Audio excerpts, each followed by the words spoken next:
Hello అండి, ఈరోజు మా మిహిరాకి సీజేజీ అపాయింట్మెంట్ ఉందని చెప్పి తీసుకొచ్చాము. లాస్ట్ టైం వచ్చినప్పుడు మా మిహిరాకి వ్యాక్సినేషన్ ఏం వేయలేదన్నమాట. ఓన్లీ హెల్త్ చెకప్ కోసమే అపాయింట్మెంట్ ఇచ్చారు. డాక్టర్ మా మిహిరాని ఫుల్ గా చెక్ చేసి హార్ట్ లో మైల్డ్ గా సౌండ్ అయితే వినిపిస్తుందని చెప్పారు. మాకు ఇంకా చాలా టెన్షన్ అనిపించింది. డాక్టర్ అయితే ఒకసారి చెక్ చేసి చెప్పలేదన్నమాట. ఒక 5 times అన్నా చెక్ చేసి మళ్ళీ ఇంకొక డాక్టర్ అయితే పిలిచి ఇద్దరు కలిపి చెక్ చేశారు. ఇద్దరికి సేమ్ మైల్డ్ గా సౌండ్ అయితే వినిపిస్తుందని చెప్పారు. అప్పుడు మాకు చెప్పారనమాట కన్ఫర్మ్ చేసుకుని. ఆ మాట విన్న తర్వాత మాకైతే చాలా టెన్షన్ అనిపించింది, భయం అనమాట. వాళ్ళైతే మమ్మల్ని కొన్ని క్వశ్చన్స్ అయితే అడిగారు. ఇలా ఫ్యామిలీలో ఎవరికైనా హార్ట్ ప్రాబ్లం ఉందా, తినేటప్పుడు తాగేటప్పుడు గానీ ఆవేశపడుతుందా అని చెప్పారు. అలాంటివి ఏమీ లేవని చెప్పాము. అలా అయితే పర్వాలేదు, బెస్టే. సార్ నుంచి అబ్జర్వ్ చేయమన్నారనమాట. ఎలాంటి చిన్న తేడా అనిపించినా ఆవేశపడినా ఇమీడియట్ గా అయితే తీసుకొచ్చామన్నారు హాస్పిటల్ కి. అపాయింట్మెంట్ అలా ఏం లేకుండా ఎమర్జెన్సీ గానీ. నెక్స్ట్ అపాయింట్మెంట్ అయితే మాకు 2 months కి అయితే ఉండాలి యాక్చువల్ గా అయితేని. డాక్టర్ మరి ఏమనుకున్నారో ఏంటో తెలియదు కానీ మాకు ఇమీడియట్ గా అపాయింట్మెంట్ క్యాన్సిల్ చేసి మేము ఇంటికి వచ్చేసాక ఒక 1 week తర్వాత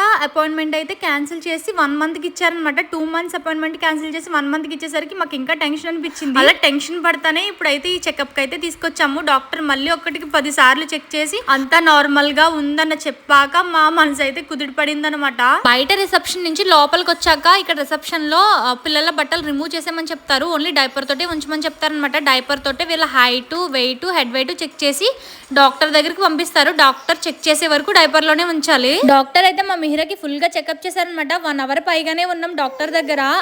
ఫుల్ గా అయితే చెక్ చేశారు. మిహిరాకి టూత్ పేస్ట్ అండ్ బ్రష్ కూడా ఇచ్చారు. డైలీ 2 times అయితే బ్రష్ చేయించాలని చెప్పారనమాట. మా మిహిరా గ్రోత్ ఎలా ఉంది, దాని బ్రెయిన్ డెవలప్మెంట్ ఎలా ఉంది, యాక్టివిటీస్ ఎలా ఉన్నాయి అనేవి కూడా ఈ బుక్ లో వాళ్ళు నోట్ చేస్తారనమాట. వీడియో నచ్చితే లైక్ అండ్ సబ్స్క్రైబ్ ప్లీజ్.